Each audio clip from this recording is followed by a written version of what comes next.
aura fallu que la polémique soit lancée par le vice-président du Conseil italien, Luigi Di Maio, du mouvement 5 étoiles, pour que les Français entendent parler du franc CFA.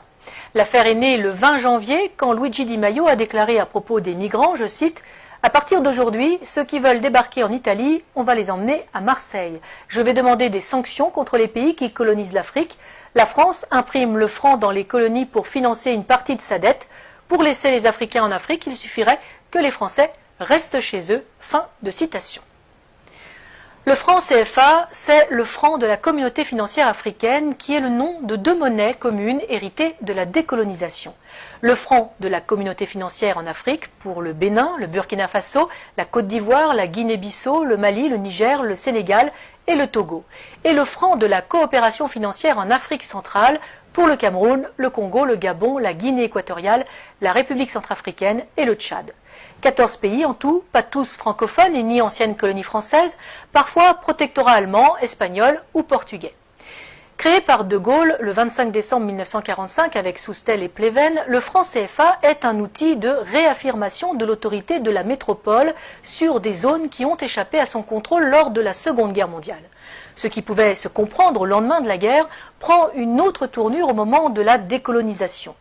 Ce franc CFA, imprimé à Chamalières dans le Puy-de-Dôme, dans le fief de Giscard d'Estaing, ampute les pays qui l'utilisent de la marque de leur souveraineté.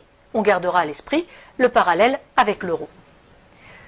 L'infantilisme financier et l'irresponsabilité dans lesquels ils sont encore tenus ont engendré des peuples d'assistés chroniques. Leurs chefs d'État sont devenus des mendiants et des voleurs pratiquant d'un côté une politique de révérence envers la puissance étrangère qui les protège et qui détient leur porte-monnaie et spoliant de l'autre leur population. Sans entrer dans les détails techniques d'un système complexe, il faut savoir que la quantité de monnaie délivrée à chacun des pays africains de la zone franc est contingentée et, dans l'absolu, la France peut à tout moment diminuer ou arrêter sa livraison de billets. Comme elle peut prendre la décision de dévaluer cette monnaie. Ce qu'elle fit en 1994 avec le FMI et les États-Unis, générant des conséquences très dures pour les États et les populations d'Afrique. Par ailleurs, pour se garantir, la France est habilitée à stocker et à gérer à Paris, pour les pays de la zone franc, 50% des devises provenant de leurs exportations sur des comptes d'opération. Elle en ponctionnait la totalité jusqu'en 1973 et l'équivalent de 65% jusqu'en 2005. Les recettes en devises du cacao, du café, de l'EVA, du pétrole, du coton, de l'uranium, de l'or, du diamant, du manganèse, des métaux rares, etc. vendus dans le monde entrent donc pour une bonne part à la Banque de France et non dans les pays africains de la zone franc qui ont généré ces exportations. Un flux en dollars, livres sterling, yens et euros dont le Trésor français a la garde et place à son profit sur les marchés financiers internationaux. Autre confiscation très avantageuse pour la France, le dépôt de l'or africain dans nos coffres qui vient garantir ce franc CFA et qui s'ajoute aux réserves d'or de l'État français, nous permettant de figurer en bon rang parmi les États occidentaux dont les réserves d'or sont les plus élevées. Après les États-Unis, 8100 tonnes, l'Allemagne, 3400 tonnes, le FMI, 2800 tonnes et l'Italie, 2450 tonnes et devant la Russie, 2000 tonnes. Un avantage non négligeable en période de crise. Un bon moyen, par exemple, de rassurer les agences de notation et les marchés auxquels la France emprunte de quoi boucler son budget. Enfin, le franc CFA constitue avant tout un levier politique qui permet une ingérence directe dans les affaires d'un pays. Il a suffi au gouvernement de Sarkozy de couper les robinets de la Banque centrale d'Afrique de l'Ouest et de fermer les banques filiales de banques françaises en Côte d'Ivoire pour mettre Laurent Gbagbo en difficulté. Nous aurons d'ailleurs l'occasion de revenir sur le cas de la Côte d'Ivoire et de son président légitime, Laurent Gbagbo, dans une prochaine édition. En vérité, le franc CFA n'est pas un vestige de la colonisation, c'est une privatisation de la colonisation. Elle permet à nos dirigeants de corrompre les élites africaines, d'imposer la présence des multinationales comme Areva, Total ou Bouygues dans des marchés publics africains avec des fonds publics mais des bénéfices très privés. Et les pertes parfois magistrales, comme pour Areva, que nous avons déjà évoquées sur ce même plateau, si elles sont bien à la charge des contribuables français, n'empêchent en rien le versement de commissions bien juteuses.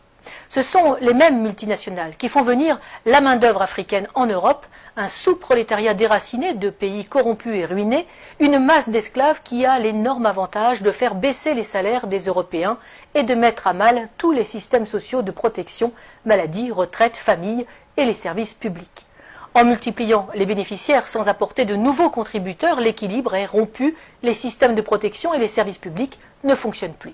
Du coup, les bénéficiaires légitimes, les seuls contributeurs, les deux souches, n'en veulent plus et le privé peut prendre la relève et empocher de juteux bénéfices. Les délires complotistes, Charlie Hebdo, dans son édition du 27 octobre 2004, citait des propos tenus par Renaud Dutreil, alors ministre de la fonction publique, le 20 octobre à Paris, lors d'un déjeuner-débat de la Fondation Concorde. Je cite: « Le problème que nous avons en France, c'est que les gens sont contents des services publics. L'hôpital fonctionne bien, l'école fonctionne bien, la police fonctionne bien. Alors, il faut tenir un discours, expliquer que nous sommes à 2 doigts d'une crise majeure, mais sans paniquer les gens, car à ce moment-là, ils se recroquevillent comme des tortues. » C'était en 2004, on mesure le chemin parcouru en 14 ans.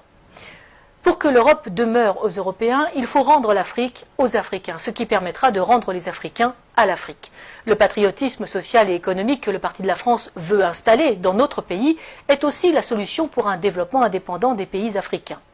Nos relations avec nos anciennes colonies est certes nécessaire pour des raisons géopolitiques et géostratégiques, mais elles doivent se faire dans l'intérêt des peuples souverains sur chacun des 2 continents et non pour les bénéfices de leur caste dirigeante, qu'elle soit politique ou économique.